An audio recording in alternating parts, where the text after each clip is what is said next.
by two others accused of helping plant drugs in someone's car. Deputy Nico Irizarry is accused of helping these two, Charles Custodio and Scott Snyder, in a scheme to get a realtor arrested. NBC2's Claire Lavazorio is live at the sheriff's office tonight. Claire, this was a cross-country, pretty elaborate scheme.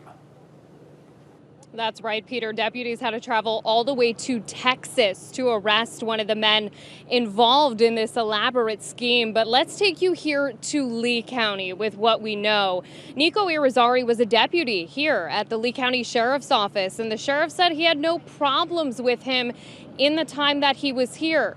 But today, not only is he stripped of his title, he's also behind bars facing a felony charge for conspiracy. Now, the sheriff walked us through this elaborate crime, so bear with me as we explain how we got here today. On December 16th, Deputy Irizarry arrested someone for trafficking narcotics. That was during a traffic stop.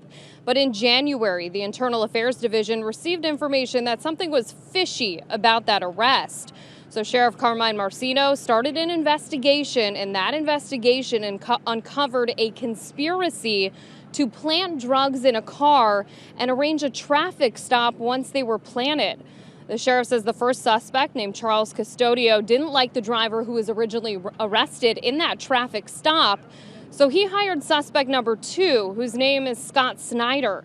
Snyder posed as someone looking for homes to have an excuse to get inside the victim's car. The victim is a realtor, mind you, so that's how he was able to get in the car and plant the drugs.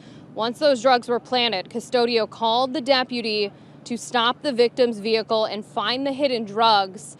Deputy Irizarry also is accused of lying on that arrest report. And today, Lee County deputies are actually still in Texas, where they arrested Scott Snyder, one of the men involved in that scheme. Take a listen. Nobody is above the law. Nobody. And that includes our deputies. It saddens me that I'm here, but I promise, as I always have, transparency, trust, and doing the right thing.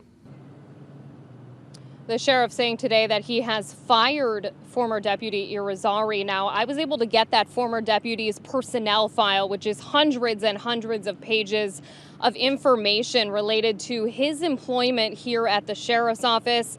I'm going to dig through some of that, and we'll bring you the most important part of that file. You can count on NBC2 to bring you that as soon as we read through it. For now, I'm reporting live in Lee County. Claire Lavazorio, NBC2.